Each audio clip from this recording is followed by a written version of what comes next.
jangan dipotong. Jangan nanti dipotong soal Habib Rizik mimpi berjumpa sama Rasulullah, menghadap sama Rasulullah itu dipotong, jangan. Tetapi apa isi kata-kata beliau dan bagaimana perlakuan Rasulullah ini harus utuh ya. Jadi Rasulullah waktu itu apa sih, melengos ya bahasa Jawa nih, berpaling gini, bermasa muka, kemudian dilihat lagi dan Rasulullah itu sedih, dongkol, kecewa, campur marah melihat mulutnya Habib Rizik. Kenapa seperti itu? Karena mulut Habib Rizik itu sering provokasi perang, asah parang kalian, asah golok kalian. Tidak seperti itu. Laskar monyet, jenderal monyet. Tidak seperti itu. Berdakwah itu harus bil hikmati wal mau'izatil hasanah. Saya sarankan ziarah ke makam kepada Habib yang masih menyebarkan kesesatan dan pembelokan sejarah dalam ceramah-ceramahnya. Wabil khusus tokoh-tokoh Habib yang terutama satu, memprovokasi perang antar pribumi. Habib Rizik bin Syihab, Jakarta. Kemudian yang kedua, Habib Bahar bin Smith yang selalu mengobarkan kebencian dan selalu mengajarkan ketidakpercayaan kepada aparatur negara. Kemudian yang ketiga, Habib Husain Baagil Tuban, pemilik Majelis Ar-Ridwan. Kenapa seperti itu? Karena ini pesanan dari guru saya, karena dia diam-diam di belakang layar bergerak mematikan dan melakukan lobby-lobby. Bismillah, wabillah, wa minallah, wa ilallah, wa fisabilillah, wa ala milati rasulullah Muhammadin sallallahu alaihi wasallam. Tawakkaltu ala Allah, masya Allah, kana wa malam yasha' lam yakun. La hawla wa la quwata illa billahil alil azim. Hasbunallah wa ni'mal wakil. Waraddallahu alladhina kafaru bighaidhihim lam yanalu khaira. Wa kafallahul mu'mininal qital. Wa kafallahul mu'mininal qital. Wa kafallahul mu'mininal qital. Wa kanallahu qawiyyan aziza. Saya seorang hamba Allah yang dhaif, penuh dengan dosa dan kesalahan dan kekurangan, Muhammad Maulana Ishak, orang Kudus asli ya. Dan sekarang saya tidak berada di Kudus, tidak menetap di Kudus seperti itu. Dengan malam ini saya bermubahalah agar Allah saksikan dan Allah menurunkan keputusannya lebih cepat daripada kilat. Seperti itu. Ya Allah, jika perjuangan saya Muhammad Maulana Ishak Al-Qudusi meluruskan nasab Nabi dan mengatakan bahwa Ba'alwi itu munqati'un wa maudhu, tidak tersambung garis lurus patrilineal ke Rasulullah lewat jalur Ahmad bin Isa, ya, itu perjuangan saya itu keliru di mata Allah. Saya mohon dimatikan dalam jarak 40 hari dan saya dilaknat dengan laknat yang paling berat yang bisa dibayangkan oleh manusia kalau perjuangan itu salah. Tapi kalau memang perjuangan saya itu benar, ya, kalau perjuangan saya memang benar menurut Allah seperti itu, saya mohon Allah mendatangkan hukumannya dan penghakimannya dan keputusannya kepada seluruh Habib Ba'alwi yang masih tega menipu seluruh warga Indonesia Raya, kepada Habib yang masih menyebarkan kesesatan dan pembelokan sejarah dalam ceramah-ceramahnya. Wabil khusus tokoh-tokoh Habib yang terutama satu, memprovokasi perang antar pribumi. Habib Rizik bin Syihab, Jakarta.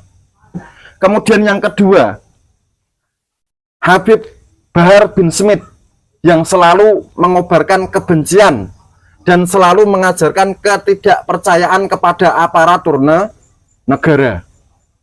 Kemudian yang ketiga, Habib Husain Baagil Tuban, pemilik Majelis Ar-Ridwan. Kenapa seperti itu? Karena ini pesanan dari guru saya, karena dia diam-diam di belakang layar bergerak mematikan dan melakukan lobby-lobby. Yang keempat, semua tokoh-tokoh Habib besar, terutama yang membelokkan sejarah dan lain-lain. Aku meminta, jika aku benar ya Allah, hukumlah mereka dengan hukumanmu. Hakimilah mereka dengan penghakimanmu. Ya Allah, jadikanlah takdirmu di bumi sebagaimana takdirmu di langit.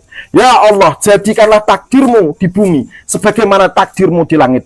Ya Allah, jadikanlah takdirmu di bumi sebagaimana takdirmu di langit. Allahumma ij'al qudratika fil ardi ka qudratika fis sama. Allahumma ij'al qudratika fil ardi ka qudratika fis sama.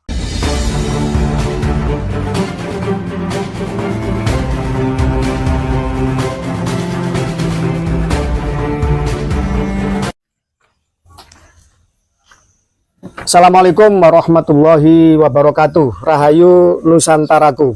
Bismillahirrahmanirrahim. Bismillahirrahmanirrahim. Wala haula wala quwata illa billah. Wassalatu wassalamu ala rasulillah Sayyidina Muhammad ibni Abdillah wa ala alihi wa sahbihi man wala amma ba'da. Saudara-saudara setanah air, sebangsa dan setanah air, sebangsa, seperjuangan para pribumi Nusantara dan para pecinta kebenaran. Sampai pada hari ini saya dengan tidak sengaja ketika berkunjung kepada saudara-saudara seperjuangan sefrekuensi di Banyumas Raya, saya berjumpa dengan sahabat lama saya, yaitu seorang aktivis atau pengikut gerakan Thoriqoh, yaitu Gus Maulana Ishaq, Gus Chandra Maulana Ishaq, asli Kudus. Wallahu a'lam. Beliau dalam salah satu riadohnya berkunjung di Purwokerto, di Banyumas. Saya bisa berjumpa dengan beliau. Lah, sebagaimana yang pernah kita jalani bersama, yang pernah viral dan akhirnya menjadi tolok ukur bagaimana campur tangan Tuhan di dalam polemik nasab terkait kesucian nasab Nabi yang sementara ini dilakukan. Tertuduh dan pemalsu, terindikasi terkuat ya, pemalsu nasab klan Ba'alwi, imigran dari Yaman. Ketika beliau waktu itu dipleret, kalau nggak salah, bulan November 2 tahun yang lalu, melakukan mubahala itu dalam rangka karena beliau bermimpi 3 kali berjumpa dengan Kanjeng Nabi Muhammad SAW, dan salah satunya Kanjeng Nabi titip salam kepada saya dan menjadi amanah untuk menyampaikan ke seluruh bangsa Indonesia.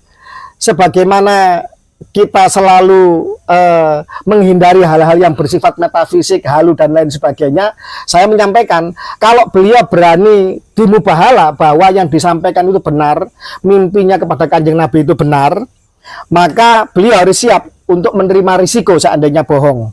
Ternyata alhamdulillah hingga detik ini beliau masih segar bugar. Beliau sebagai pengikut Thoriqoh semakin luas gerakan jaringan dakwanya, alhamdulillah. Bahkan bisa menegakkan jatman di jalan yang benar, Jamiah Ahli Thoriqoh An-Nadiyah yang dibawa naungan Nahdlatul Ulama di jalan yang benar. Dan aktor yang berusaha membelokkan jatman akhirnya tersingkir dan membuat tandingan. Dan nanti beliau akan mengulas. Gini Gus Maulana Ishaq, ketika panjenengan dulu di mubahala itu panjenengan ada 3 hal ya kalau panjenengan bohong. Yang pertama, panjenengan siap mati dalam waktu 10 hari. Nyatanya hingga hari ini panjenengan segar bugar, sehat ya, dan semakin tanggal 20 Juli 2025 ya. Ya, oke. 20 Juli 2025. Panjenengan semakin menyala, semakin segar. Yang kedua, panjenengan siap untuk menjadi umatnya Rasulullah yang pertama kali masuk neraka dan menjadi yang terakhir kali umatnya Rasulullah yang keluar dari neraka. Itu suatu mubahala dan suatu sumpah yang berat. Terus terang waktu itu saya di samping panjenengan saya gemetar membayangkan risiko yang bakal panjenengan terima kalau seandainya panjenengan bohong, dan alhamdulillah ternyata tidak terjadi apa-apa. Tetapi begini, apakah itu berdampak? Iya, berdampak. Tetapi yang saya sesalkan, yang saya prihatin, dampaknya itu kepada para muhibbin Habib, bukan kepada Habibnya. Gimana ini? Terus Muhibbin Habib banyaklah, kiai di atas podium di Banten meninggal tiba-tiba, kiai Pasuruan meninggal tiba-tiba, dan kalau saya hitung lebih dari 10 ya, sekitar berapa ya, hitungan panjenengan? Ya kalau dari keterangan tuh Bagus Nur Fadil ya lebih dari 10. Lebih dari 10. Yang terakhir Gus A, inisial A dari Bojonegoro ya, Jawa Timur itu juga habis mengikuti panjenengan mungkin ya, bermubahalah ngangkat Quran, tidak lama kemudian juga meninggal. Ya moga-moga mereka semua husnul khotimah, diampuni semua dosanya. Kita tetap mendoakan kebaikan, karena doa baik kembali baik, doa buruk juga akan kembali buruk. Allah Maha Pengasih, Maha Penyayang. Cuma ini kan efek dari mubahalah ini kan secara substansi sebenarnya kan meminta campur tangan Tuhan, meminta keadilan Tuhan agar Tuhan Allah Subhanahu wa taala mempercepat tentang pembuktian suatu kebenaran atau kebatilan, kan begitu sebenarnya. Tentu saja pasti banyak yang membuli bahwa setiap hal yang bersifat halu, metafisik atau tidak terkonfirmasi secara ilmiah mesti akan banyak orang mencibir, tapi ya sudah, itu bagian proses, karena dalam agama kita hal yang gaib wajib diimani, ya kan. Innalladzina amanu ya apa? Alladzina yu'minuna bil ghaibi. Semacam itu. Karena beliau mursyid, saya tes langsung benar dalilnya. Oke, baik, terima kasih. Lah, Bung Maulana Ishak, saudaraku, ini gimana fenomena kok banyak habaibnya seolah-olah baik-baik saja? Ya, ada sih ya beberapa yang meninggal, tapi kan tidak signifikan. Tetapi justru pribuninya, muhibbinnya, pendukung mereka yang banyak meninggal. Terus banyak juga di antara pribumi yang menjadi pengkhianat. Jongos-jongos mereka yang terang-terangan dulu bersama barisan pelurusan nasab, tiba-tiba berbalik arah. Gimana menurut panjenengan? Silakan. Begini, ini kebetulan saya kemarin ya, sehari 2 hari yang lalu itu saya bertanya kepada guru ini kok tiba-tiba ada beberapa orang-orang besar yang berbalik arah atau berhenti begitu. Nah, itu guru saya itu kemudian mengajari firman Allah di Quran surat Ali Imran yang bunyinya a'udzubillahi minasyaitonirrajim wa may yanqalib ala aqibaihi fala yadurrullaha syai'a wa sayajzillahu syakirin. Jadi kalau dalam sebuah perjuangan itu sunatullahnya ada yang balik arah, ada yang mundur, itu sunatullah, sebuah hukum kepastian dari Allah. Dan sunatullahillati qad khalat min qablu walan tajida li sunnatillahi tabdila. Jadi sunnah Allah itu ya yang sudah-sudah itu nggak ada pembatalan, nggak ada perubahan. Jadi dalam setiap perjuangan itu pasti ada yang berbelok arah, mundur atau bagaimana. Berarti bukan hal yang aneh ya? Bukan hal yang aneh. Tiba-tiba kenceng ya, tiba-tiba kemudian berbalik arah. Mulai hari ini saya tidak mau tampil lagi atau istirahat. Ya, itu atau kemudian istilahnya berbalik arah, ya kan? Berbalik arah jelas-jelas gitu ya. Nah, cuman di situ kan wasayajzillahu syakirin, tapi Allah itu akan membalas orang-orang yang berjuang di jalannya untuk menegakkan kebenaran. Kenapa saya itu repot-repot mengorbankan banyak hal ya? Saat di Kudus dalam posisi yang sulit, banyak yang muridnya Habib Lutfi bin Yahya itu, karena saya ikut merongkat tarikatnya Habib Lutfi itu, banyak yang sampai sekarang masih benci. Jadi gini ya, tak ingatkan ya, dulu itu pembentukan FMI, Forum Mursyidin Indonesia, itu digagas oleh teman saya, Kiai Labib Anwar, Ketua Idarah Jatman Musto DIY. Pada tanggal 3 Agustus 2024 ya, itu beliau itu mendatangi Kiai Halwani bersama saya dengan guru mursyid saya. Saya ada foto nih. Dan itu mendapuk dan memaksa Kiai Halwani untuk berani menjabat sebagai Ketua Umum Rois Idarah Aliyah Jatman. Itu dari itu. Kemudian guru saya yang saya tidak berani menyebutkan nama itu melobi seluruh mursyid yang ada di Indonesia. Seperti itu. Akhirnya Kiai Halwani ya berani karena desakan dari guru saya dan organisasi mursyidin yang ada di FMI. Boleh dicek. Saya ada foto nih, masih saya simpan. Itu seperti itu yang pertama. Nah, cuman kan begini, saya itu apa ya, agak menyesalkan juga. Ini teguran buat Muhyiddin, ya. Bebas kan ini? Saya mengeluarkan keluh kesah. Bebas, ada masalah, ya? Bebas. Nah, ini teguran bagi Muhyiddin. Begini, kita karena orang Muslim itu kita ngaji bersama-sama. Monggo jenengan itu buka Quran surat Al-Ahzab ayat 46. Saya ulangi, Quran surat Al-Ahzab ayat 46. Ini saya pegang mushaf Al-Qur'annya yang nanti saya buat mubalah ya. Al-Ahzab ayat 46, di sini Allah berfirman, a'udzubillahi minasyaitonirrajim wa da'iyan ilallahi biiznihi wasirajan munira. Dan Rasulullah Muhammad itu berdakwah di jalan Allah itu dengan izinnya, dan sirajan muniro, yaitu dengan pelita cahaya hati yang menembus kegelapan hati orang jahiliyah kafir zaman Rasulullah. Nah, jadi di sini Allah itu mengatakan bahwa orang berdakwah di jalan Allah itu harus ada izinnya, ada SK-nya, ada perintahnya. Gak harus sekedar pintar cuap-cuap kemudian dia dakwah. Kalau hanya orang sekedar cuap-cuap terus dia dakwah, nanti dia dakwahnya Sesat seperti Habib yang kemarin, sesat dan menyesatkan. sesat menyesatkan, kemudian apa, memaki-maki. Betul. Kiai dibilang binatang lah sama Habib yang di sebelah Habib Rizik yang viral itu. Polri, terus Cina, kemudian dia melaknat semua orang Cina, kan gitu videonya, kan dia mengatakan Habib itu laknatullahi alaihim ajmain, laknat Allah untuk semua orang suku Cina yang ada di Indonesia, kan gitu video Habib yang di samping Habib Rizik itu, saya menyimak. Jadi itu menunjukkan bahwa Habib-Habib itu berdakwah itu tanpa izin, tanpa perintah dari siapa? Dari Allah dan Rasulullah. Lewat siapa? Lewat guru-gurunya. Sekarang saya tanya ini karena saya dalam keadaan marah ya. Habib-habib sudah ditelanjangi, sudah diboroknya, sudah ditelanjangi seperti itu, masih saja merasa berilmu, masih saja tidak tawadhu, masih saja tidak tobat. Sekarang saya tanya, misalnya Habib Rizik ya, ini segi tarekat ini ya, karena saya seorang mursyid, saya akan menggunakan analisa segi tarekat. Jadi Habib Rizik atau Habib Bahar bin Smith atau misalnya Pak Lutfi bin Yahya, Habib Lutfi bin Yahya, atau misalnya lagi Habib Taufik Assegaf ya, Ketua Rabito Alawiyah, atau misalnya siapa, Majelis Ar-Ridwan Habib Husain Ba'akil Tuban ya. Itu yang memerintahkan mereka itu berdakwah itu siapa?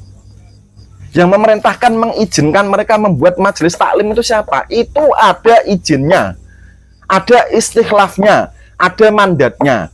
Misalnya guru A yang mengizinkan dia itu mengangkat murid siapa? Guru B dari guru siapa? Kita verifikasi sanad dakwah dan irsyadnya sampai Rasulullah atau munqati. Kalau munqati, saya pastikan itu akan satu, kurang bermanfaat. Kemudian yang kedua, kurang berkah. Kemudian yang ketiga, dia biasanya, mohon maaf, tidak bisa mengendalikan ucapannya, banyak memaki yang aneh-aneh. Itu karena dia itu nggak ada izin dari guru, pertanda dia itu belum lulus dalam pendidikan di bawah tarbiyah guru. Kemudian dia tidak mengambil ibroh dan uswah dari para nabi dalam berdakwah. Saya contohkan, ini Habib Rizik bin Syihab Jakarta, dengarkan. Habib Bahar bin Smith, dengarkan. Habib Taufik Assegaf, dengarkan. Kemudian Habib-habib yang sering memaki-maki di panggung, dengarkan perkataan saya. Kenapa seperti itu? Karena saya mewarisi sanad dan istikhlaf dari Syekh Yasin Al-Fadani untuk semua keilmuannya, ijazah, riwayat, musalsan, dan lain-lain. Jadi jenengan buka di Quran surat Toha ya. Nah, kita buka di Quran surat Toha ayat 46. Jadi Allah di situ berfirman, A'udzubillahi minasyaitonirrajim. Faqulalaha qaulan layyinan la'allahu yatadzakkaru aw yakhsha. Jadi wahai Musa, wahai Harun, berkatalah kalian berdua kepada Fir'aun dengan perkataan yang lemah lembut. Barangkali Fir'aun dan kroni-kroninya itu akan tersadarkan dan mereka akan takut kepada Tuhanmu. Nabi Musa, Nabi Harun sebaik-baik orang di zamannya dan mendakwai Fir'aun seburuk-buruknya orang yang diabadikan dalam Quran, itu disuruh lemah lembut, qaulan layyinan, disuruh berkata lemah lembut. Apalagi kita mendakwai orang muslim, apalagi kita mendakwai pejabat-pejabat Indonesia yang terhormat yang beragama muslim. Jangan dimaki. Kalau Anda itu sukanya memaki pejabat atau orang yang berseberangan dengan Anda, itu pertanda Anda itu tidak punya satu izin berdakwah yang tersambung dari Rasulullah. Kedua, keilmuannya itu masih diragukan. Ketiga, akhlaknya apalagi. Seperti itu. Panjenengan buka di kitab Tanbihul Muhtarin karya Syekh Abdul Wahab Asy'arani. Di situ dijelaskan, ya, waktu zaman Khalifah Ali berada di Kufah kan, Ya. ibu kotanya kan di Kufah. Ya. Waktu Imam Malik dipindah di Kufah, Hmm. itu beliau suatu hari berjalan-jalan ke Basrah. Dan di situ Imam Ali itu mendengarkan dai-dai yang ceramah, yang kira-kira keilmuannya nggak tepat, diberhentikan. Yang kira-kira ahlaknya bukan ahlak yang karimah, yang mahmudah, diberhentikan, tidak diizinkan ceramah. Nah sekarang saya tanya, yang izinkan Habib Rizik ceramah siapa? Yang izinkan Habib Bahar bin Smith ceramah siapa? Yang izinkan Habib Taufik Asgaf ceramah siapa? Gurunya. Gurunya punya izin sampai Rasulullah mutasil atau tidak? Saya jamin tidak. Seperti Habib Lutfi misalkan mengaku muridnya Mbah Malik bin Ilyas.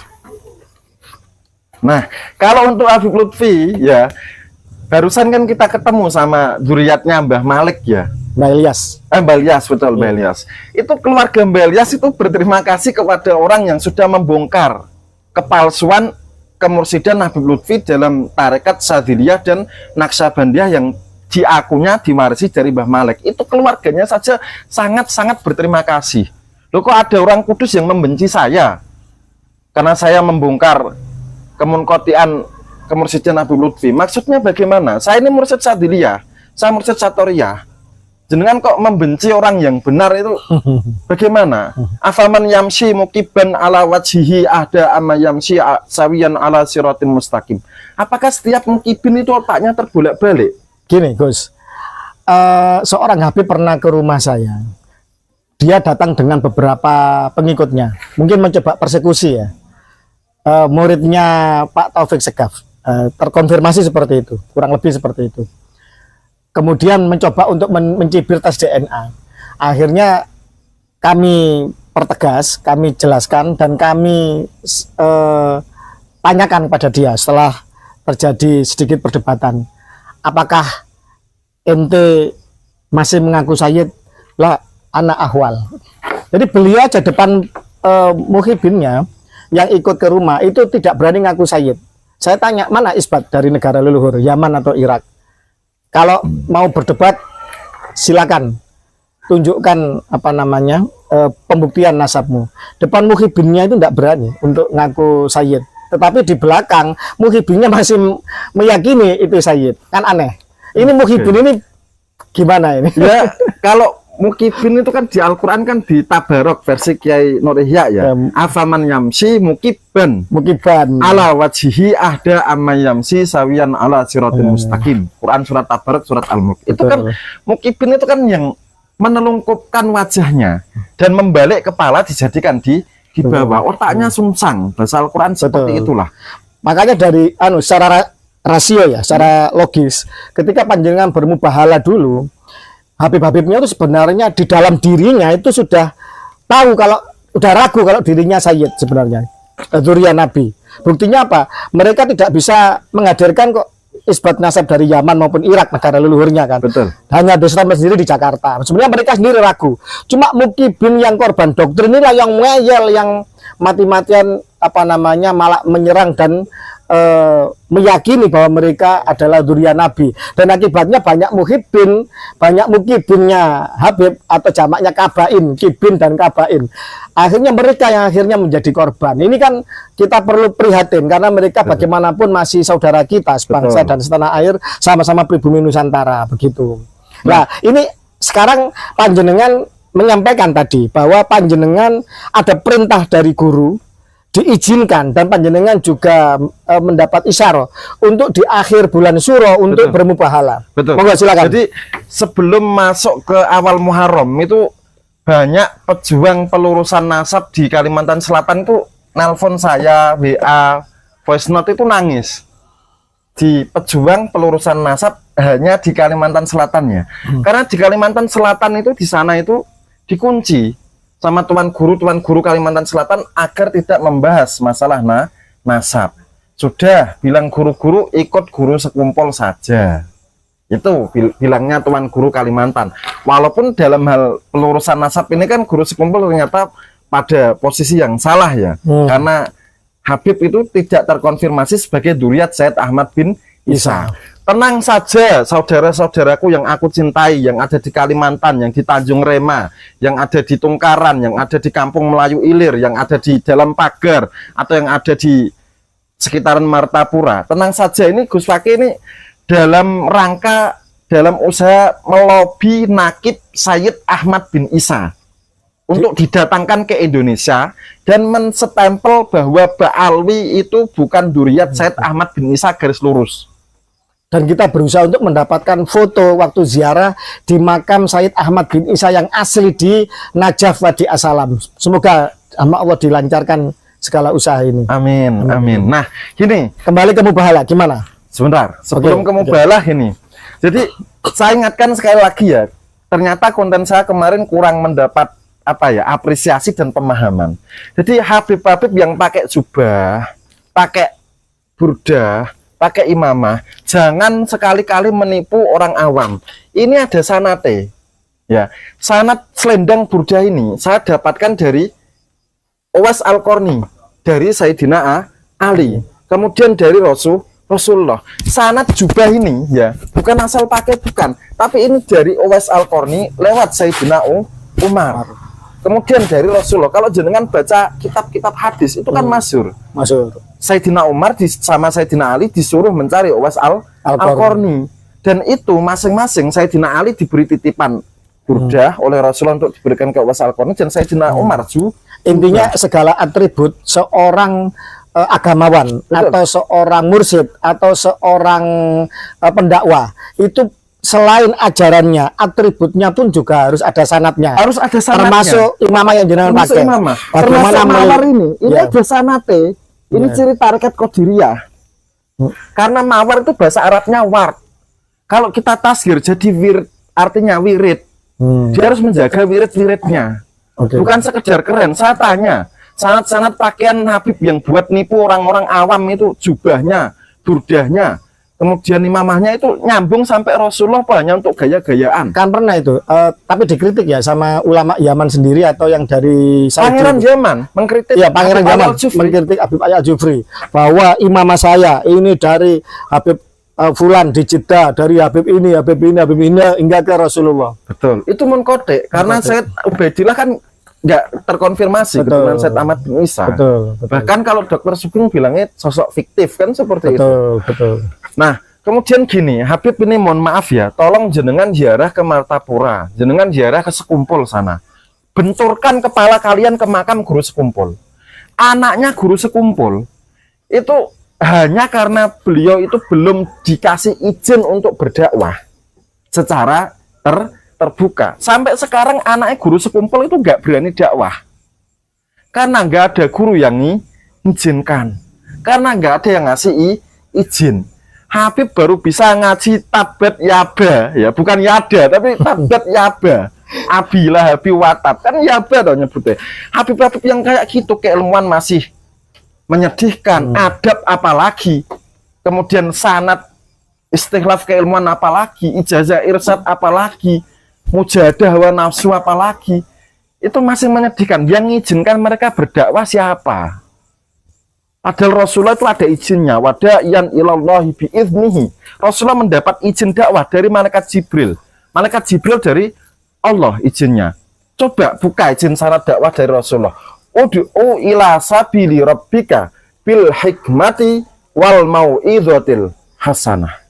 Serulah manusia itu ke jalan Tuhanmu dengan jalan yang hikmah, yang bijaksana, dengan tutur kata yang santun, yang melembutkan. Itu yang diterapkan Wali Songo. Habib sudah pernah apa belum diizinkan untuk dakwah? Oke. Karena kemudian mereka sudah diingatkan, sudah dibongkar, malah semakin sombong, semakin rasis, dan membuat banyak hal kerusakan. Maka mubahalah yang sekarang ini ditujukan untuk mereka-mereka. Nah, sebelum mubahalah itu, saya menyampaikan perkataan yang juga membawa nama Rasulullah. Ya, Ingat ya, malam ini saya akan menyampaikan perkataan yang membawa nama Rasulullah. Dan ini sebuah konsekuensi yang sangat berat. Nggak mungkin saya berbohong untuk sesuatu hal mengatakan atas nama Rasulullah, karena saya paham man kadzaba alayya muta'ammidan fal yatabawa maq'adahu minan nar. Saya paham di situ. Jadi dengarkan ya ini ya. Dengarkan. Ini khususnya Habib Rizik. Ini saya bercerita mimpi saya. Saya harap mimpi ini didengar seluruh Indonesia. khususnya Habib Rizik dan muhibinnya Habib Rizik. 2013. Sudah lama toh, Oke. tapi karena mimpi menyangkut Rasulullah dan menyangkut Indonesia, saya masih ingat. 12 tahun yang lalu. Oke, silakan. Nah, waktu itu saya bermimpi datang ke Monas 2013 ya. Nah, di situ saya melihat Habib Rizik itu menghadap Rasulullah. Oke. Habib Rizik menghadap Rasulullah. Wah, Habib Rizik bin Syihab Jakarta Menghadap Rasulullah. menghadap Rasulullah. Oke, terus Di situ Habib Rizik mengatakan, "Ya Rasulullah, berikanlah aku izin untuk menjadi motor kebangkitan Islam di Indonesia." Kan Habib Rizik kan terkenal garang untuk NKRI bersyariah ya. Ya karena Rasulullah seperti itu menampakkan seperti itu, bahwa Habib Rizik meminta restu Rasulullah untuk kebangkitan Islam di Indonesia. Tahu kira-kira jawaban Rasulullah apa? apa? Jawaban Rasulullah Muhammad SAW dalam mimpi saya. Oke. Rasulullah berpaling, tidak suka dan melihat agak cemberut dan sedih, dan ada kemarahan ketika melihat mulutnya Habib Rizik. Oke. Tolong, Kira-kira jelas apa enggak? tolong ini jangan dipotong. Jangan nanti dipotong soal Habib Rizik mimpi berjumpa sama Rasulullah, menghadap sama Rasulullah itu dipotong, jangan. Tetapi apa isi kata-kata beliau dan bagaimana perlakuan Rasulullah ini harus utuh ya. Oke. Jadi Rasulullah waktu itu apa sih, melengos ya bahasa Melengos, Jawa nih, melengos. berpaling gini, bermasam muka, kemudian dilihat lagi dan Rasulullah itu sedih, dongkol, kecewa, campur marah melihat mulutnya Habib Rizik. Kenapa seperti itu? Karena mulut Habib Rizik itu sering provokasi perang, asah parang kalian, asah golok kalian. Tidak seperti itu. Laskar monyet, jenderal monyet. Tidak seperti itu. Berdakwah itu harus bil hikmati wal mauidhatil hasanah. Saya sarankan ziarah ke makam guru sekumpul. Benturkan kepala kalian ke sana. Lihat putranya guru sekumpul yang sampai detik ini tidak berani berdakwah hanya karena tidak ada yang Belum dapat izin. mengizinkan. Oke. Dijaga betul-betul sejak guru sekumpul wafat sampai sekarang. Itu tenang saja para sahabat-sahabatku di Kalimantan Selatan. Kemarin saya itu ditangisi sama pejuang pelurusan nasab yang ada di Kalimantan Selatan, yang ada di Bani Tarsyid, Oke, Datuk baik. Zainal ya. Dengan mimpi itu sebenarnya bisa dimaknai, bisa ditafsirkan Rasulullah tidak ridho dengan Rizik Syihab. Iya. Begitu. Kalau untuk dia sebagai ikon penggerak kebangkitan Islam, Rasulullah nggak ridho karena melihat mulutnya itu Rasulullah sangat tidak suka. Dan tahulah siapa aslinya, sanatnya, nasabnya dan lain sebagainya. Ya mohon ini diviralkan ya, biar sampai imam besar orang FPI ya, imam besar orang FPI itu nggak diridhoi Rasulullah sebagai tokoh kebangkitan Islam di Indonesia. Catat, berdasarkan mimpi beliau tahun 2013, 12 tahun yang lalu, Rizik Syihab beliau mimpi menghadap Rasulullah untuk minta izin menjadi motor kebangkitan Islam di Indonesia. Rasulullah tidak meridhoi. Oke, catat ini. Semoga ini menjadi pengingat dan bisa sampai ke seluruh pelosok penjuru tanah air. Dan restu kebangkitan Islam di Indonesia itu diberikan kepada salah seorang yang ada di NU. Oh, itu Organisasi NU. di mimpi itu. Saya seperti itu. Namanya nggak boleh disebutkan. Tidak sekarang. boleh disebut karena dia orang yang tidak dikenal dan tidak terkenal. Oke. Tapi jenengan tahu siapa dia? Tahu lah. Namanya Tahu. semua tahu ya. Tapi Tahu. nggak boleh. Nggak boleh. Oke, ya sudah. Itu motornya nanti. Oke, baik. Insya Allah, insya Allah. Oke, baik, terima kasih. Seperti itu. Kemudian Terus begini. kapan mubahalanya ini? Sebentar. Oke, sebentar. Begini. Waktu perselisihan Rasulullah dengan orang Nasrani Najran, itu kan juga soal nasab. Oke. Waktu itu adalah nasab Nabi Isa. Isa. Nabi Isa dikatakan sebagai anak Tuhan oleh orang Nasrani Najran. Kan seperti itu, dan Rasulullah Muhammad mengingkari itu. Kemudian Rasulullah Muhammad diperintahkan untuk bermubahalah. Seperti itu. Dan Rasulullah karena itu perintah Allah ya, maka na'alan nabi min harajin fima faradallahu lah. Jadi seorang nabi itu tidak akan menolak perintah dari Allah, itu nggak akan ditolak. Nah, kemudian ini dasar saya melakukan mubahalah ya, karena sudah jelas Terus yang kedua begini, tangisan dari para pejuang pelurusan nasab khususnya di Kalimantan Selatan. Yang Tuan Guru di sana itu benar-benar mengunci, melarang para santri-santrinya untuk meluruskan nasab. Kenapa engkau tega nasab nabimu itu dibuat mainan para Yahudi Askenazi? Yang DNA-nya itu pasti G dan nggak mungkin J1. Tidak mungkin mereka itu garis patrilineal jalur laki-laki ke Rasulullah itu nggak mungkin. Tapi ada juga yang di Ba'alawikan haplogrup R ada. Ada, tapi kan nggak mungkin Ya. J1 kan nggak mungkin. Nggak mungkin. Seperti itu. J1 dan FGC 10500. Nah, Keturunan Imam Ali, nggak mungkin. Oke. Kenapa ulama Tuan Guru di Kalimantan itu pada diam, malah kesannya kerjasama sama klan Ba'alwi. Kira-kira, ayo gini aja lah, ulama yang ada di Kalimantan atau yang masih jadi mukibin, ayo adu mubahalah sama saya. Se-Indonesia saya terima tawarannya. Siapapun, Siapapun, baik Habib maupun Muhibin. silahkan. Oke. Cuman adu mubahalah saja ya. Saya tidak mau adu kekerasan atau adu lain-lain. Adu mubahalah saja. Karena fakta itu sudah jelas. Jenengan kan sudah ketemu banyak nakib dunia kan nggak ada yang berani mengisbat Ba'alwi kan nggak ada. Nggak ada. Ini udah keliling ke Timur Tengah.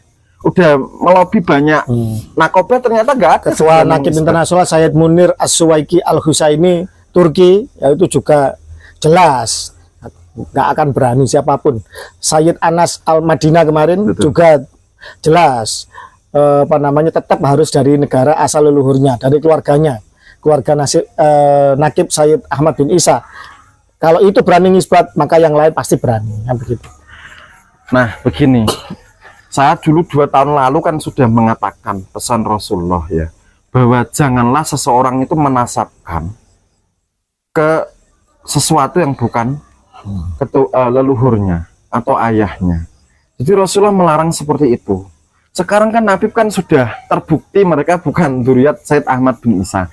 Jangan diulangi lagi ya. Jadi mubahalah malam ini saya diminta Gus Fakih untuk bermubahalah melawan para Habib, khusus para Habib pertama. Terus yang kemudian yang kedua adalah Dikoreksi dulu, bukan karena permintaan saya saja, tapi ternyata panjenengan juga dapat WC ilham atau isyara ya di akhir bulan Suro, Betul. di akhir bulan Muharram harus bermubahalah dan juga diizinkan oleh guru-guru panjenengan. Monggo silakan. Nah, terus yang kemudian yang kedua setelah Habib ini yang saya mubahalah ini ya. Terus yang kemudian yang kedua itu orang-orang yang mendukung dari propaganda Habib. Entah itu dari golongan Habib atau kiai atau ulama atau pejabat. Ya pokoknya yang satu pergerakan dengan Habib lah. Tega menipu bangsa Indonesia, tega menipu rakyat Indonesia. Itu insya Allah kena dengan efek mubahalah kali ini. Termasuk orang-orang yang dulu membela Kemudian pelurusan nasab, kemudian berbalik arah dan memusuhi. Kalau berbalik arah dan tidak memusuhi gimana? Ya saya doakan nggak kena. Tapi Silakan, kalau silakan. sampai memusuhi, sepertinya kena. Kena, oke. Seperti itu. Jadi Kemudian selama berbalik arah tapi tidak memusuhi nggak kena ya? enggak, insya Allah. Oh iya. Diam saja. Ini perseteruan antara para pejuang pelurus nasab dengan Ba'alwi. Mukibin harap minggir dulu lah. Seperti itu. Nah kemudian didengar ya. Saya kemarin ketika 2 tahun yang lalu mengatakan saya bermubahalah dengan alam, itu kan orang nggak paham. Orang-orang itu menertawakan saya dan mengatakan saya halu. Jadi bermubahalah dengan alam itu bagi saya ya yang juga belajar ilmu tentang energi. Artinya energi mubahalah itu saya tanamkan di bumi. Seperti itu. Manakala ada orang yang cocok jadi target, ya dia akan terkena. Seperti sumpah, lebih tepatnya seperti sumpah. Oke. Seperti contoh, jenengan bisa datang ke kota Kudus, saksikan sampai sekarang dan moga-moga sampai kiamat bahwa di kota Kudus itu nggak ada tanaman tembakau, itu nggak ada tanaman tembakau di kota Kudus, Jawa Tengah, kota saya. Tapi kenapa di situ dikatakan kota kretek? Karena ada ratusan merek rokok, ratusan pabrik rokok yang ada di Kudus. Kenapa itu seperti itu? Karena sumpahnya Sunan Kudus yang telah mengalahkan Kiai Ageng Kedu, Sunan Kedu, Syekh Abdul Basit, makamnya ada di Gribik, Kaliwungu, Kudus. Jadi tembakau tidak akan tumbuh di kota Kudus gitu. Ya, tapi tembakau yang ada di Kedu, karena itu Sunan Kedu kalah, ditarik ke Kudus. Itu namanya bersumpah dan energinya ditanamkan di alam. Mubahalah saya 2 tahun yang lalu, dan kali ini ya energinya saya tanamkan di bumi dan di langit untuk dimateraikan, ditetapkan oleh Allah. Seperti itu. Jadi gini, di Mubahalah yang dulu waktu di Yogyakarta, tepatnya di Pleret, itu apa namanya, jenengan waktu itu bermubahalah ya, bahwa mataharinya Pak Alawi, bulannya Pak Alawi, bintangnya Pak Alawi kalau nggak salah, buminya Pak Alawi akan rungkat dan pecah. Dan ternyata benar bahwa tokoh-tokoh Pak Alawi seperti Pak Lutfi bin Yahya rungkat dari Jatman, kemudian Ketua Robito Alawiyah sekarang juga dibully habis-habisan di media sosial. Tokoh-tokoh Pak Alawi yang halu-halu itu, yang tukang-tukang ceramah itu, nah itu sekarang Pak Alawi itu artinya ceramah mereka ditolak di mana-mana. Ditolak di mana-mana. Sekarang seperti itu. Banyak mereka yang sekarang mobilnya dijual, tidak bisa lagi mendawir ke masyarakat, dan kemudian mereka bingung, ya kan? Bingung mau kemana, kan begitu. Jadi mempertahankan kebohongan untuk nasib mereka, itu satu-satunya cara yang bisa dilakukan. Kalau sampai kemudian rungkat sama sekali juga kasihan kan sebenarnya. Kasihan karena apa, mau kembali ke Yaman ya siapa yang mau nerima ya. Di sini mereka di Yaman nggak diterima ya? Nggak diterima. Mosok sih? Ya buat apa? Wong jana nggak ada manfaatnya di sana. Terus di Indonesia di warga negara Yaman yang melawan Israel ini kan orang Houthi. Terus di Yaman Utara. Di Indonesia punya kewarganegaraan apa enggak ya itu ya para ahli? Punya kependudukan. Punya kependudukan, oke. Tapi keturunan imigran. Oke. Yang belum pernah bersumpah setia kepada NKRI. Belum pernah. Ya tanya datuknya mereka pernah nggak ngurus kewarganegaraan bersumpah setia? Pemain sepak bola saja itu harus naturalisasi, itu harus sumpah setia itu untuk nyanyi musyawarah sumpah setia kepada tanah air Indonesia. Ada nggak datuk mereka yang seperti itu? Saya kok belum tahu ya. Kalau netizen ada yang tahu, mohon kami diberitahu dong. Iya, silakan. Oke, gimana sekarang? Nah, kemudian gimana ya? Ini ya mohon maaf ya. Ini saya kan seorang murid, walaupun saya memiliki ijazah irsyad kemursidan beberapa tarekat, tapi saya juga murid dari beberapa guru. Jadi guru saya menyebutkan bahwa nak, mubahalahmu kali ini harus kamu tujukan ke semua Habib-habib. Khusus. Kemudian yang mendukung perjuangan Habib-habib dalam mempertahankan kebohongan apapun jabatannya. Ya. Terus yang ketiga ini yang sangat disayangkan itu harus apa ya istilahnya, menyebutkan nama lah, istilahnya nama-nama yang menjadi target dari mubahalah. Gimana itu kira-kira? Kalau misalkan gini, dulu mengatakan Habib itu bukan cucu Nabi berdasarkan genetik, kitab nasab, isbat nasab, tes DNA. Terus sekarang manggil Sayyid gimana? Apa termasuk berkhianat itu? Wah, saya tidak bisa mengatakan seperti itu, tapi intinya yang Habib jangan dipanggil Sayyid, gitu ya. Yang Sayyid jangan dipanggil Habib. Kalau jangan manggil Sayyid balik. Kalau manggil Sayyid berarti mengakui kalau mereka durian Nabi, begitu. Ya mungkin bisa keselio lidah lah. Atau mungkin Sayyid dalam arti tuan lah, bukan Sayyid atau Syarif seperti julukan gelar Nabi. Ya gitu, kita maklumi lah. Ya selama khilaf, yang penting tidak berbalik arah. Jadi ini mohon maaf ya, ini saya sebenarnya berada di puncak kemarahan. Paham ya? Saya malam ini itu sebenarnya berada di puncak kemarahan sampai mengatakan bahwa Habib Rizik bin Syihab Jakarta tidak diridhoi Allah untuk menjadi motor kebangkitan Islam di Indonesia dari mimpi saya ketemu Rasulullah 2013. Siap risikonya ya kalau bohong dengan segala macam risiko. Iyalah. Seperti yang dulu. Iyalah. Santai saja. Cuman kan begini, saya berharap setelah mubahalah ini, karena saya ini puncak kemarahan, tentunya energi kemarahan saya dan kemarahan orang-orang yang tidak bisa saya sebutkan di belakang saya itu akan ditanamkan secara maksimal di bumi dan di langit. Seperti itu. Jadi mungkin dampaknya lebih ngeri daripada yang kemarin. Lebih ngeri daripada yang kemarin. Insya Allah. Karena sudah waktunya harus. Ya, karena bukti sudah jelas. Tes DNA, kajian sejarah, filologi, secara kitab, pernyataan dari nakib. Ya kan, itu kan nggak pernah ada yang mengatakan bahwa Pak Alwi itu Dzurriyyat Sayyid Ahmad bin Ishaq garis lurus laki-laki, kan nggak ada. Ini presiden kita, Pak Prabowo Subianto, ini sudah ragu kok dengan Habaib. Alhamdulillah, terima kasih Pak Presiden. Mohon jangan ragu saja lah, tapi tolong bertindak secara hukum, negara bertindak lah, stempel lah, siapa cucu Nabi, siapa yang bukan. Nah, cuman kan nakib Irak ya, Nakib Bani Jamil, Nakib Bani Ahmad bin Isa itu nggak mengakui Pak Nggak Presiden. mengakui, nanti akan datang insya Allah, akan bernarasi. Gus Paki akan mengusahakan untuk Insya Allah, datang amin, ke amin, Indonesia lah. moga-moga lancar Seperti itu. dimudahkan Jadi, Allah Ta'ala. Saya berharap setelah Habib-Habib di Indonesia itu mendengar perkataan saya malam ini, yang tidak punya izin dakwah, jangan berdakwah. Cari guru dulu, sempurnakan ilmu, sempurnakan tarbiyah, sempurnakan mujahadah, sempurnakan akhlaknya dulu, agar mereka itu tidak mencaci maki dan memprovokasi perang di mana-mana di panggung. Ini selain presiden, Gus, diraja, the legend yang hidup, Raja Dangdut, Kang Haji Rhoma Irama. Ini kurang apa beliau? Sudah kaya raya, royaltinya apa, semua namanya, semuanya. Beliau saja yang seperti itu, dengan Forsa yang jutaan, 6 apa 7 juta ya, anggota Forsa. Dan sudah beliau juga ya. Beliau mengatakan akan mewakafkan sisa umurnya untuk meluruskan nasab Nabi di Nusantara. Ingin mengingatkan mereka-mereka yang palsu ini agar tidak berulah dan tidak membuat kerusakan di bumi Nusantara. Luar biasa ini. Nah, ini mestinya, mohon maaf, mestinya orang-orang yang kemarin mundur atau berhenti karena istirahat atau ragu. Malu sama Bang Haji Rhoma Irama ini harusnya. Karena beliau lebih sepuh, lebih sekali dari saya saja. Iya.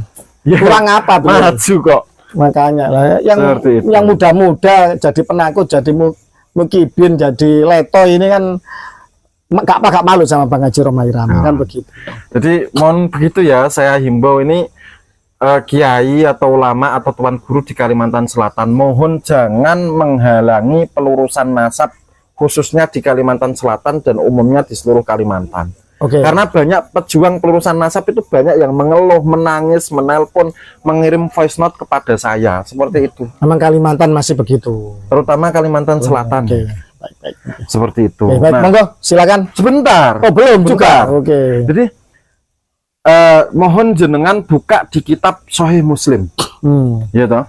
Di situ di kitab Sahih Muslim tentang Rasulullah salah dengan penyerbukan kurma. Jadi di Sahih Muslim itu kalau nggak salah nomor 5348. Betul. Ya, tentang Rasulullah salah dalam penyerbukan kurma. Itu bahwa Rasulullah suatu hari lewat perkebunan kurma.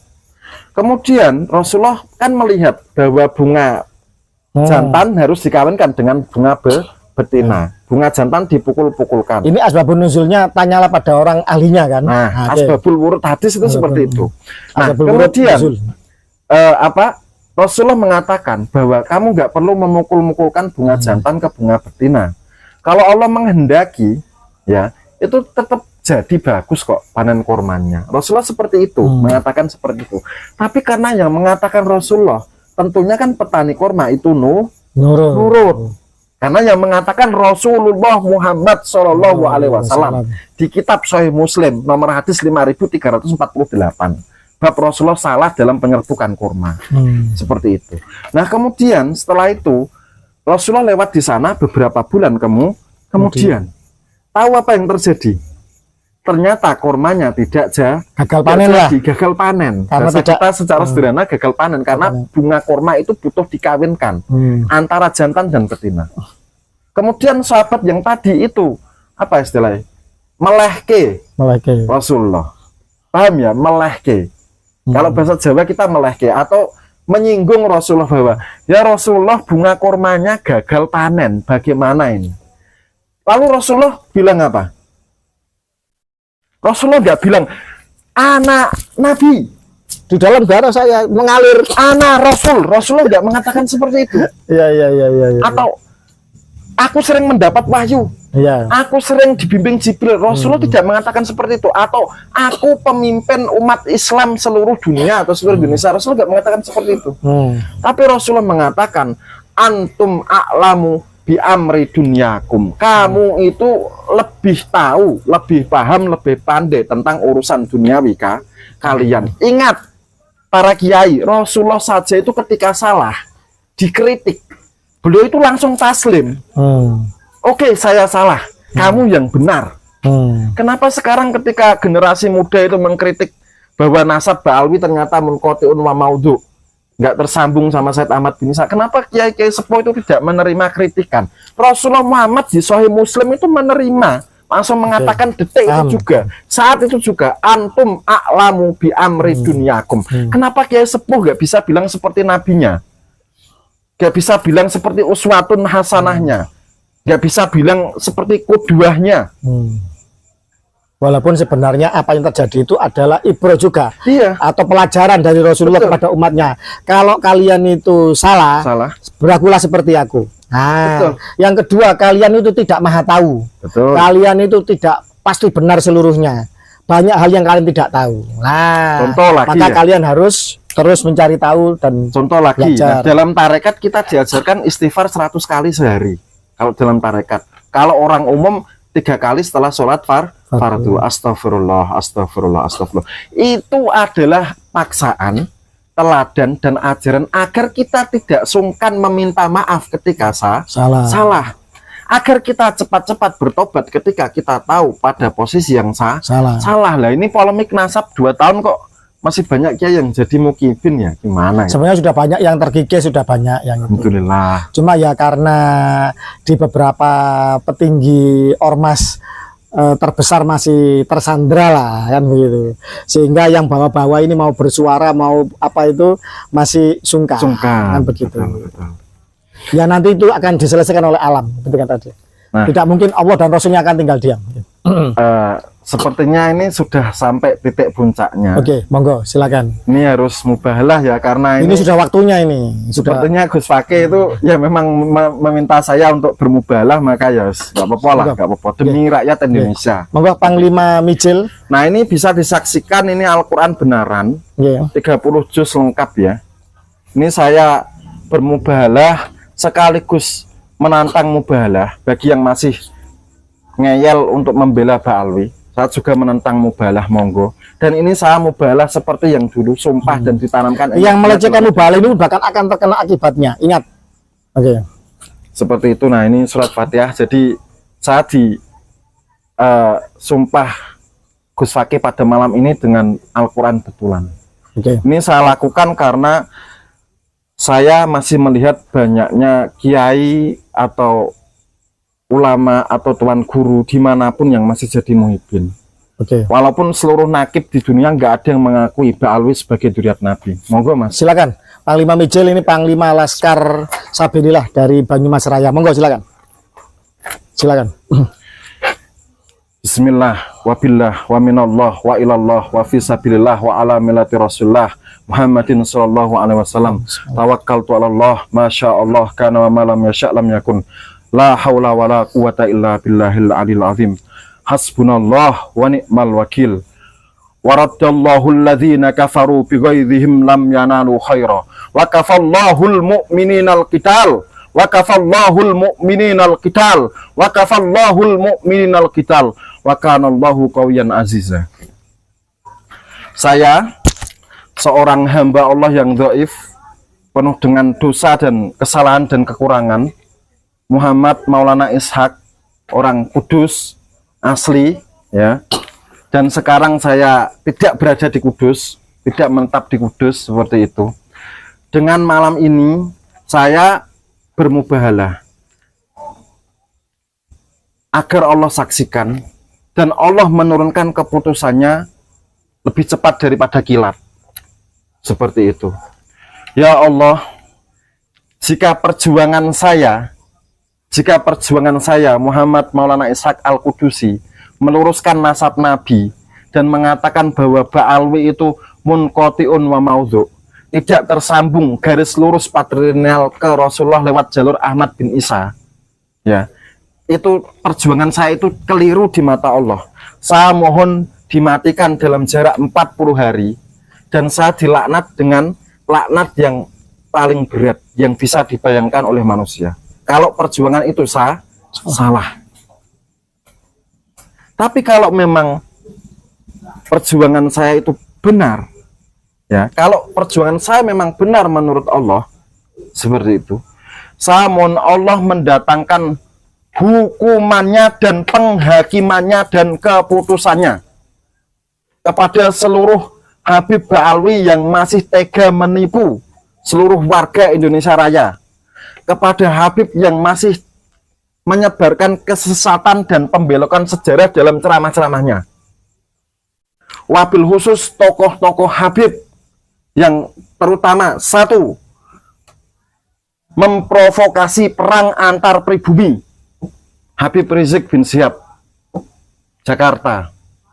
Kemudian yang kedua, Habib Bahar bin Smith yang selalu mengobarkan kebencian dan selalu mengajarkan ketidakpercayaan kepada aparatur negara. Kemudian yang ketiga, Habib Hussein Baagil Tuban, pemilik Majelis Ar-Ridwan. Kenapa seperti itu? Karena ini pesanan dari guru saya, karena dia diam-diam di belakang layar bergerak mematikan dan melakukan lobby-lobby. Yang keempat, semua tokoh-tokoh Habib besar, terutama yang membelokkan sejarah dan lain-lain. Aku meminta, jika aku benar ya Allah, hukumlah mereka dengan hukumanmu. Hakimilah mereka dengan penghakimanmu. Ya Allah, jadikanlah takdirmu di bumi sebagaimana takdirmu di langit. Ya Allah, jadikanlah takdirmu di bumi sebagaimana takdirmu di langit. Ya Allah, jadikanlah takdirmu di bumi sebagaimana takdirmu di langit. Allahumma ij'al qudratika fil ardi ka qudratika fis sama. Allahumma ij'al qudratika fil ardi ka qudratika fis sama. Allahumma ij'al qudratika fil ardi ka qudratika fis sama. Amin. Amin. Amin. Ini kalau orang agama Nasrani pasti tahu, paham, itu doa minta keputusan dari Nabi Isa alaihissalam sebelum diangkat ke langit. Seperti itu. Itu khusus. Yang umum Ketua Robitul Alawiyah juga. Ya semua Habib. Kalau mereka tidak meletakkan klaim sebagai duriat Rasulullah Muhammad garis lurus, saya doakan kena mubalah kali ini. Karena itu doa puncak kemarahan saya seperti itu. Begitu ya. Oke. Cukup? Cukup. Nah, baik, terima kasih. Kemudian Terima kasih. seperti ini. Terima kasih. Karena apa ya? Oke. Seperti yang saya katakan bahwa warga pribumi jangan mau diprovokasi perang. Jangan mau dijadikan bemper oleh Habib Rizik bin Syihab dan tokoh-tokoh Ba'alwi dan tokoh-tokoh FPI. Mereka itu kan membranding orang PWI sebagai PKI ya. Saya tanya sama Gus Fakih, coba sebutkan tokoh-tokoh PKI yang berasal dari klan Ba'alwi Habib, coba. Kalau di Indonesia yang jelas DN Al-Aidid. Marga Al-Aidid. Al-Aidid. Ada juga Barakbah. Yang di Kalimantan Sofyan itu ya? dan Sofyan sama Ahmad Barakbah itu ya. Kemudian Kalau- Al-Munawar. Kalau tidak salah Musa Al-Munawar, Musa Al-Munawar. itu juga terkonfirmasi adalah anak bawaan ketika dikawin sama ayahnya yang baru, yang ayah terakhirnya. Jadi secara falak saat ini itu rawan dibenturkan, rawan terjadi perang saudara. Saya berharap jangan sampai warga pribumi mau dibenturkan oleh provokasi Habib Rizik bin Syihab. Dan saya meminta agar seluruh bangsa Indonesia itu berdoa agar Indonesia senantiasa aman, damai, ekonomi lancar, gampang, kan seperti itu. Wabil khusus saudara saya yang ada di negeri Aceh Darussalam, berdoalah dan meminta kepada Allah agar terlindung dari gempa dan tsunami. Amin, amin, amin. Seperti amin. itu. Semua pantai Semuanya. selatan Jawa, pantai barat Sumatera, semua Indonesia dijauhkan dari megatrust, dijauhkan dari bencana apa saja, baik oleh manusia, alam maupun apapun, termasuk perang dunia dan sebagainya. Amin. Nah, Terbebas bangsa ini. penutupan kali ini saya pengen calling down ya, karena tadi kan puncaknya. Ini saya pengen calling down karena saya orang Kudus. Monggo kita sholawat Asnawiyah bareng-bareng karya Kyai Haji Raden Asnawi yang makamnya di belakang pengimaman Masjid Menara Kudus. Monggo silakan. Ya Rabbi sholli ala Rasuli Muhammadin sirril ula. Ya Rabbi sholli ala Rasuli Muhammadin sirril ula wal anbiya wal mursalin al-ruhi khatman awwala والأنبياء والمرسلين الغريحات من أولا aman aman aman aman Indonesia Raya aman aman aman aman aman Nusantara Raya aman amin amin amin amin ya Rabbi Rabbal Alamin amin amin amin amin wa ya mujibas sailin. Semoga Indonesia Raya aman, tanpa dawir, tanpa penipuan, diberantas, diakhiri perbudakan spiritual, dijauhkan dari kapitalisasi agama, dijauhkan dari para bahaya dan orang-orang jahat yang ingin menyengsarakan pribumi Nusantara. Semoga Nusantara jaya selalu. Amin. Terima kasih. Begitu saja pemirsa seluruh saudara-saudaraku sebangsa dan setanah air.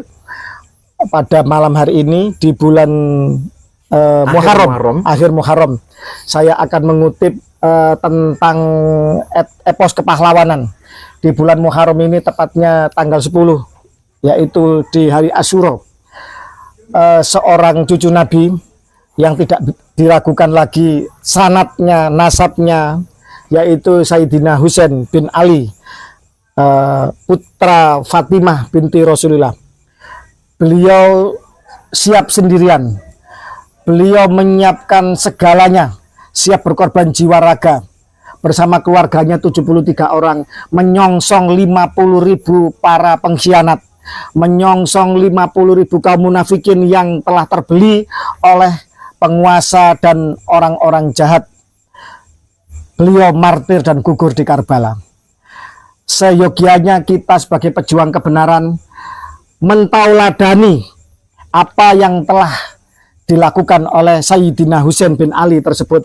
Semua orang beriman, semua orang yang mengaku beragama Islam, bahkan tokoh-tokoh dunia menjadikan hari Karbala pada hari Asyura itu sebagai sebuah bentuk bagaimana kita harus siap berkorban apa saja untuk melawan kedoliman. Bahkan kita harus siap sendirian, bahkan hancur lebur sekalipun. Imam Husain martir, gugur, syahid, dan dimutilasi. Tetapi dari situlah seolah-olah kejahatan dan kebatilan itu merajalela, tapi dengan martirnya ini membangkitkan semangat juang. Maka kita sebagai orang beriman pribumi Nusantara, para Bani Wali Songo yang katanya Al-Husaini, yang katanya masih bersambung dengan nasab Sayyidina Husain, dan semua saja yang mengaku beriman, maka kita harus mentauladani bahwa sesemboyan kullu yaumin asyura wa kullu ardin Karbala. Mohon maaf, saya bukan Syiah, dan ini bukan tragedi, ini bukan hanya milik orang Syiah, milik semua orang yang beriman, milik semua kaum muslimin. Bahkan tragedi kemanusiaan itu menjadi pelajaran bagi seluruh tokoh-tokoh dunia. Bagaimana seorang pejuang kebenaran harus siap segalanya di dalam memperjuangkan kebenaran. Artinya bahwa kita sebagai pejuang kebenaran harus siap. Setiap hari, setiap waktu adalah Asyura, dan setiap jengkal bumi adalah Karbala. Bagaimana Imam Husain, Sayyidina Husain bin Ali mencontohkan dengan sedikit orang sendirian untuk melawan kebatilan yang begitu banyak, yang begitu masif, begitu struktural. Maka bagi para pejuang Nusantara, jangan takut seandainya kemudian ada dari sebagian kita berbalik arah atau mencibir atau bagaimana. Jangan takut. Hilang satu akan tumbuh 1000 pejuang Nusantara. Apalagi ini jangan main-main. Ini masalah kesucian nasab Nabi, masalah penting dalam agama kita, masalah sejarah leluhur kita, masalah bagaimana banyak makam yang dibelokkan, banyak sejarah bangsa yang mencoba untuk diperkosa dan dimanipulasi. Maka setiap pribumi Nusantara, setiap yang cinta kebenaran, yang cinta pada Kanjeng Nabi, wajib untuk tidak berdiam diri. Diam atau berbalik arah adalah bagian dari pengkhianatan, adalah bagian dari penindas dan penipu sendiri. Wallahu muwaffiq ila aqwamit thoriq. Alafu minkum. Wassalamualaikum warahmatullahi wabarakatuh. Rahayu Nusantara. Rahayu Nusantara.